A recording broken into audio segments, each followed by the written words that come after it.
Assalamualaikum warahmatullahi wabarakatuh. Nama saya Muhammad Julianto dari Hukum Ekonomi Syariah kelas A. Di sini saya akan menjelaskan tentang Islam pada masa tiga kerajaan besar.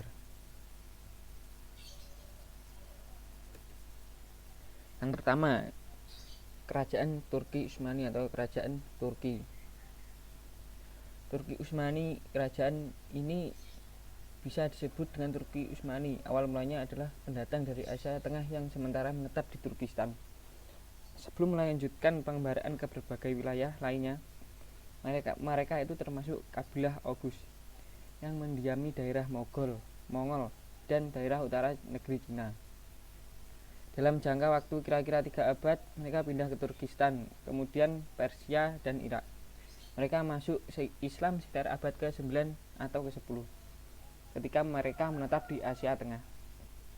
Nama kerajaan Utsmaniyah itu diambil dan dibangsakan kepada nenek moyang mereka yang pertama, Sultan Utsmani Ibnu Sauji, Ibnu Artogol, Ibnu Sulaimansyah, Ibnu Kia Alp. Kepala kabilah Kap di Asia Tengah. Awal mula berdirinya dinasti ini banyak tertulis dalam legenda dan sejarah sebelum tahun 1300 Masehi.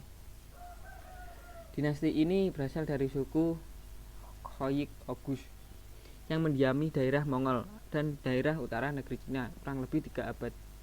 Kemudian mereka pindah ke Turkistan, Persia dan Irak. Mereka masuk Islam pada abad ke-9 atau 10. Pada abad ke-13 Masehi, mereka mendapat serangan dan tekanan dari Mongol. Akhirnya mereka melarikan diri ke barat dan mencari perlindungan di antara saudara-saudaranya, yaitu orang-orang Turki Seljuk. Di dataran tinggi Asia Kecil, di bawah pimpinan Ortogul, mereka mengabdikan diri kepada Sultan Alauddin II yang sedang berperang melawan Bizantium. Karena bantuan mereka inilah Bizantium dapat dikalahkan. Kemudian Sultan Alauddin memberi imbalan tanah di Asia Kecil yang berbatasan dengan Bizantium. Sejak itu mereka terus membina wilayah barunya dan memilih kota Sukut sebagai ibu kota. Ertugrul meninggal dunia tahun 1289. Kepemimpinan dilanjutkan oleh putranya Utsman putra Ertugrul. Inilah yang dianggap sebagai pendiri kerajaan Utsmani. Utsman memerintah antara tahun 1290 sampai 1326 Masehi. Pada tahun 1300 Masehi, bangsa Mongol kembali menyerang kerajaan Seljuk, dan dalam pertempuran tersebut Sultan Alauddin terbunuh. Kerajaan Seljuk ini kemudian terpecah-pecah dalam beberapa kerajaan kecil.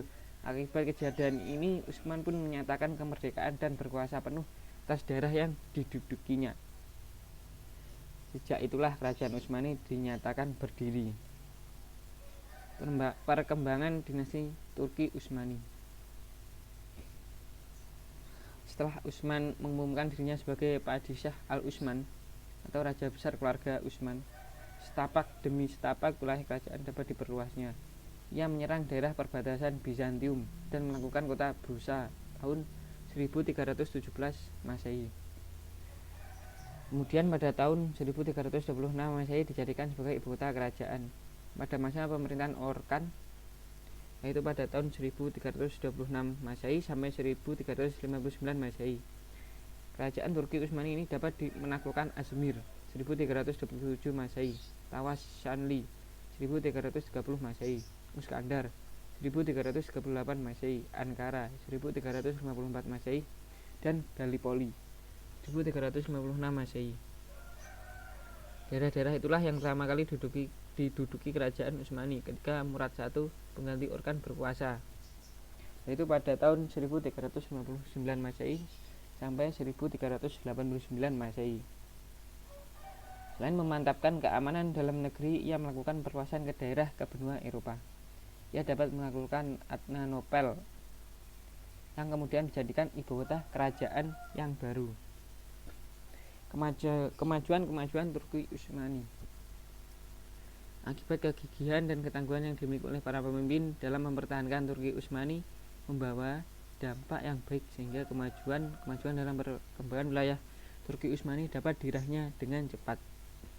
dengan cara atau taktik yang dimainkan oleh beberapa penguasa Turki seperti Sultan Muhammad yang mengadakan perbaikan-perbaikan dan meletakkan dasar keamanan dalam negerinya, yang kemudian diteruskan oleh Murad II 1421 Masehi sampai 1491 Masehi, sehingga Turki Utsmani mencapai puncak kejayaan pada masa Muhammad II. Masa-masa pengkonsolidasian dimulai semenjak Utsman diakui sebagai salah satu Emir oleh dinasti Saljuk, yang kemudian ia berhasil menjadi seorang sultan pertama kerajaan Utsmani pada tahun 1326 Masehi. Utsman wafat, kemudian Orkan naik menggantikannya. Pada tahun ini pula Orkan berhasil menaklukkan Bursa di kaki Gunung Olympus dan menjadikannya ibu kota. Di kota ini pula Utsman disemayamkan di sebuah gereja yang diubah menjadi masjid yang indah. Karena pusara Imam Utsman ini membuat kota Bursa menjadi kota suci bagi Bani Utsman. Kemajuan dan perkembangan wilayah kerajaan Utsmani yang luas berlangsung dengan cepat dan diikuti oleh kemajuan dalam bidang kehidupan lain yang penting, seperti 1. Bidang kemiliteran dan pemerintahan.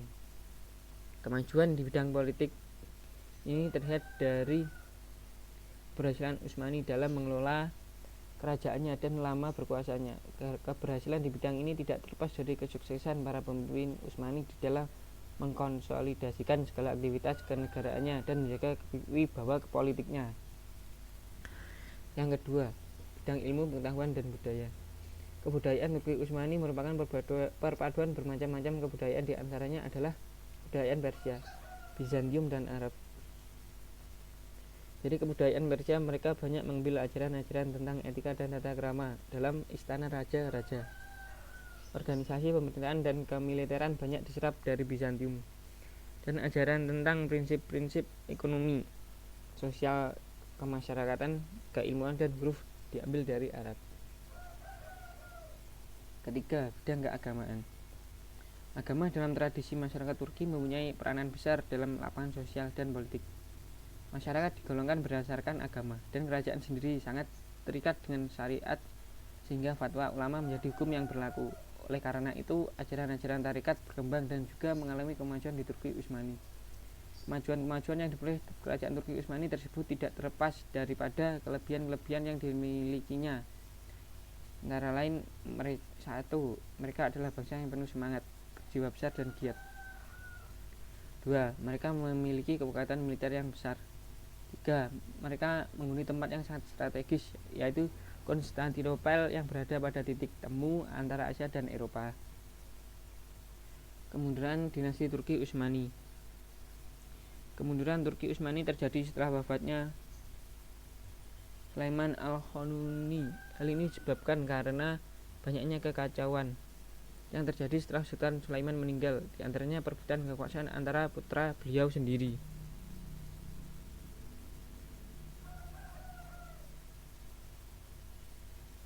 Para pengganti Sulaiman sebagian besar orang yang lemah dan mempunyai sifat yang kepribadian yang buruk. Juga karena melemahnya semangat perjuangan prajurit Utsmani yang mengakibatkan kekalahan dalam menghadapi beberapa peperangan. Selain faktor-faktor di atas, ada juga faktor lain yang menyebabkan kerajaan Utsmani mengalami kemunduran. Di antaranya adalah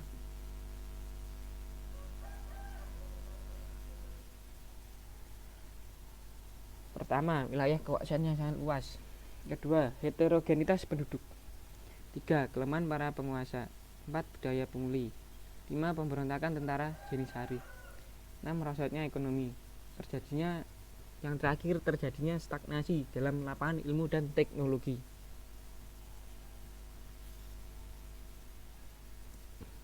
Dinasti Safawi atau Kerajaan Safawi.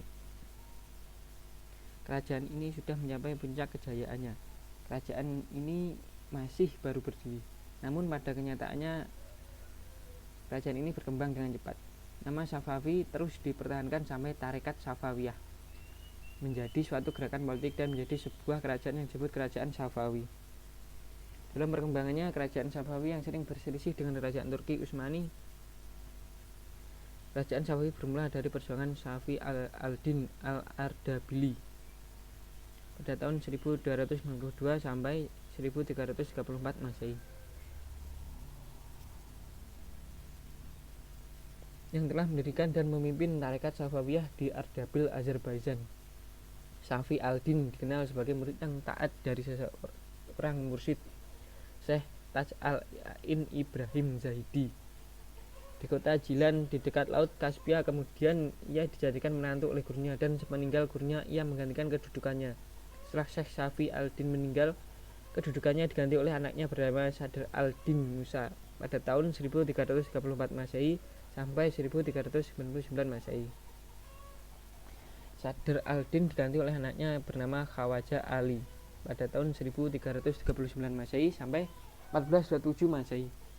Dan selanjutnya kepemimpinan tarekat diteruskan oleh anaknya bernama Ibrahim sampai tahun 1447 Masehi. Mengenal asal-usul Syekh Safi al-Din sendiri ada dua keterangan. Pertama, ia keturunan Musa al-Kazim, imam ke-7 Syiah 12. Kedua, ia adalah keturunan penduduk asli Iran dari Kurdistan dan seorang Sunni mazhab Syafi'i. Dalam Ensiklopedia Islam volume 4 menjelaskan bahwa meskipun berbahasa Turki, sangat mungkin Safi al-Din adalah keturunan Kurdi. Perkembangan dan kemajuan kerajaan Safawi. Ismail Safawi berkuasa selama 23 tahun. Pada 10 tahun pertama ia dapat meluaskan wilayah kekuasaannya ke daerah-daerah yang sangat luas.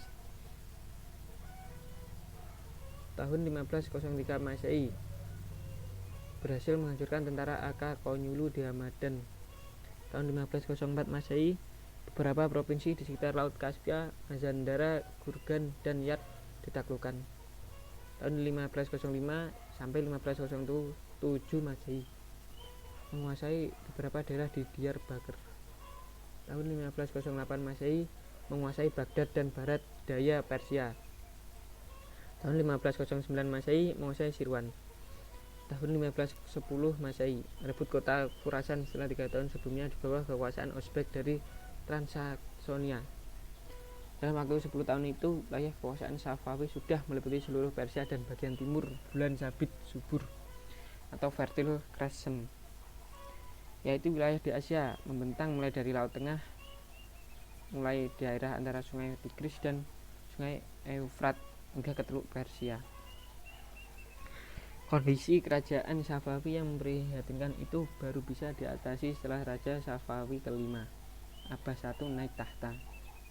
Langkah-langkah yang ditempuh oleh Abbas I dalam rangka memulihkan kerajaan Safawi adalah: pertama, berusaha menghilangkan dominasi pasukan Hisilbas dengan cara membentuk pasukan baru yang berasal dari budak-budak dan tawanan perang bangsa Georgia, Armenia, dan Sirkasia. Yang kedua, mengadakan perjanjian damai dengan Turki Utsmani dengan jalan menyerahkan wilayah Azerbaijan, Georgia, dan samping itu Abbas berjanji tidak akan menghina 3 khalifah pertama dalam Islam, yaitu Abu Bakar, Umar, dan Utsman, dalam khutbah Jumat. Sebagai jaminan atas syarat itu, Abbas menyerahkan saudara sepupunya Haidar Mirza sebagai sandera di Istanbul. Kemajuan yang dicapai kerajaan Safawi tidak hanya terbatas di bidang politik, melainkan bidang lainnya juga mengalami kemajuan.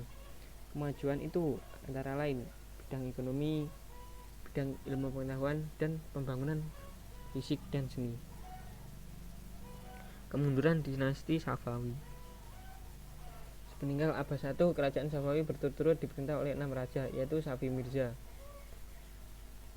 pada tahun 1628 sampai 1642 Masehi, Abbas II pada tahun 1642 sampai 1667 Masehi, Sulaiman 1667 sampai 1694 Masehi, Husain 1694 sampai 1722 Masehi, Tahmasp II 1722 sampai 1732 Masehi, dan Abbas III 1733 dan 1736 Masehi. Pada masa raja-raja tersebut, kondisi kerajaan Safawi tidak menunjukkan grafik naik dan berkembang, tetapi justru memperlihatkan kemunduran yang akhirnya membawa kepada kehancuran.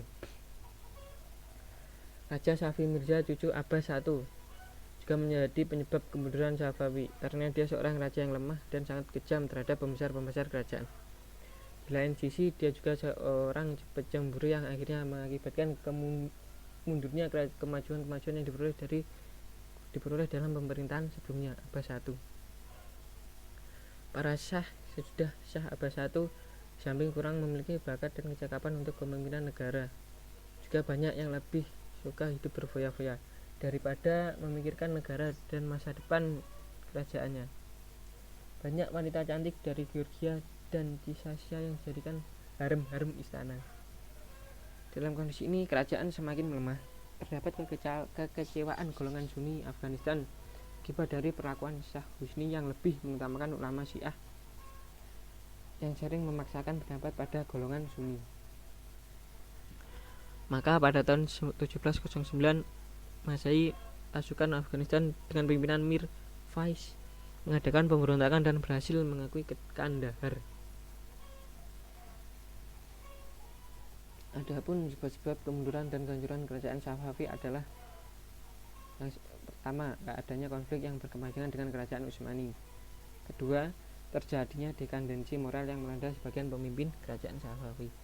Ketiga, pasukan Gulam, budak-budak yang dibentuk Abbas I ternyata tidak memiliki semangat perjuangan yang tinggi seperti semangat Hizilbas.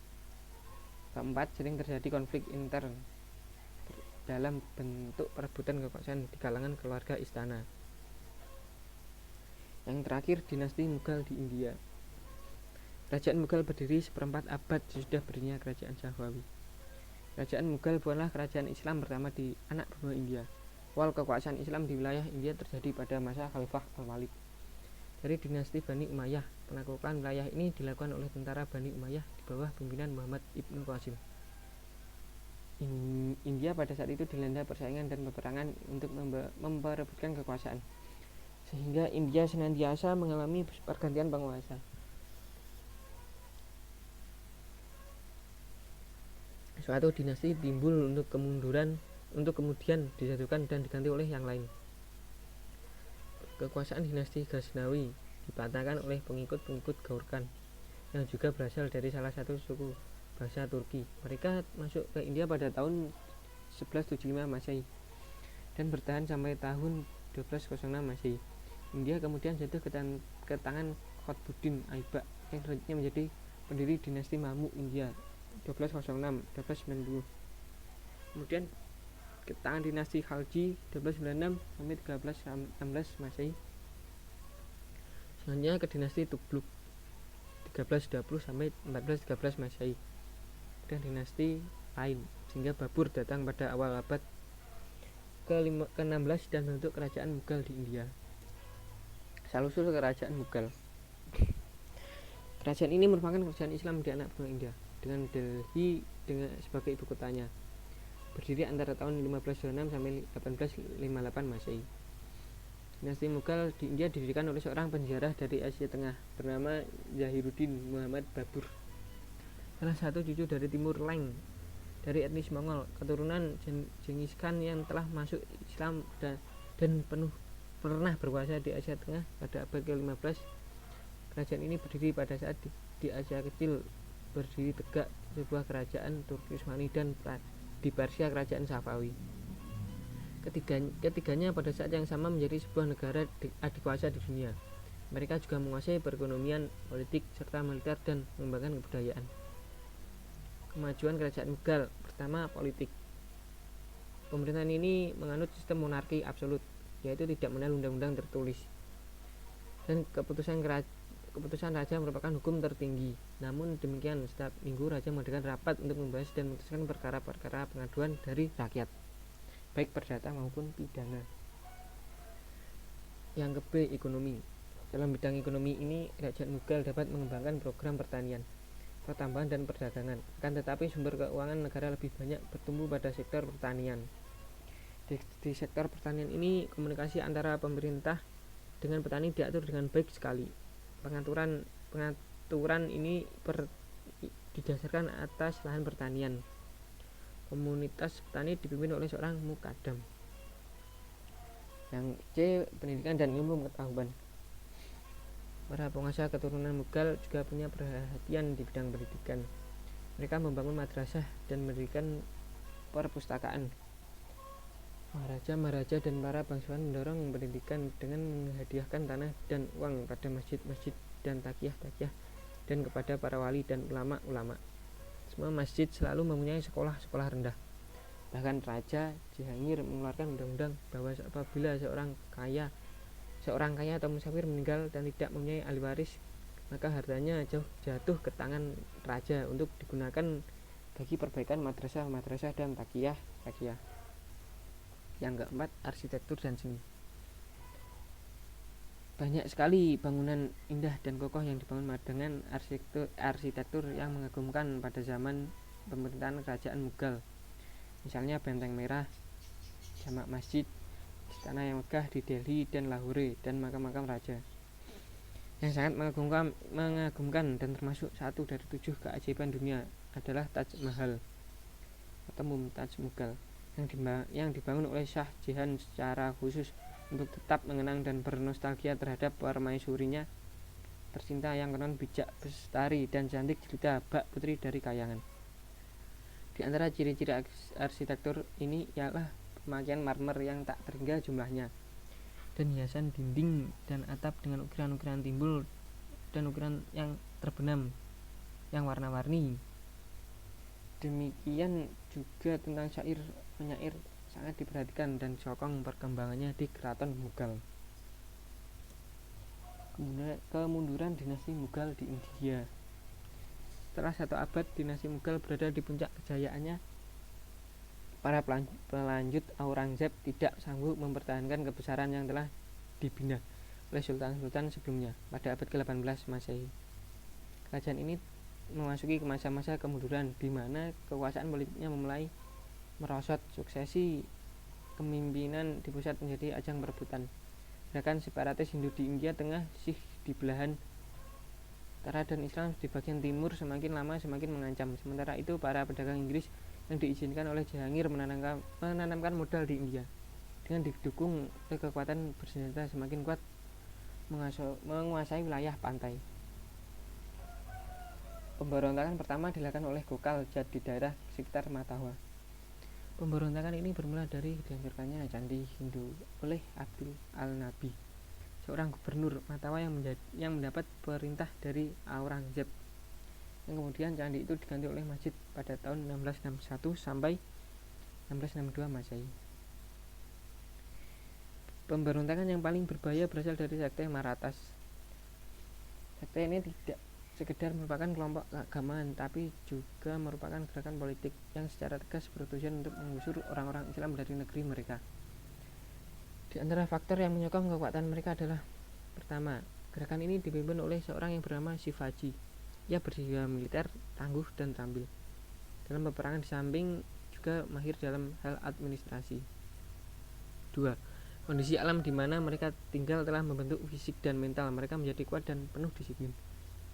3. Ajaran Marathas yang bersifat populis dan komunal sentris menjadikan para pengikutnya bersemangat besar dalam memperjuangkan gerakannya. Gerakan Marathas ini tetap bertahan hingga Aurangzeb wafat pada tahun 1707 Masehi. Faktor-faktor kemunduran dan kehancuran kerajaan Mughal. Ada beberapa faktor yang menyebabkan kekuasaan dinasti Mughal ini mundur pada 1,5 abad terakhir dan membawa kehancuran pada tahun 1858 Masehi. Yaitu pertama, adanya stagnasi dalam pembinaan kekuatan militer sehingga operasi militer Inggris di wilayah pantai tidak dapat segera dipantau oleh kekuatan maritim Mughal. Begitu juga kekuatan pasukan darat, bahkan mereka kurang terampil dalam mengoperasikan persenjataan buatan Mughal itu sendiri. Kedua, kemerosotan moral dan hidup mewah di kalangan elit politik yang mengakibatkan pemborosan dalam penggunaan uang negara. Pendekatan Aurangzeb yang terlampau kasar dalam melaksanakan ide-ide puritan dan kecenderungan asketisnya, sehingga konflik antar agama sangat sukar diatasi oleh sultan-sultan sesudahnya.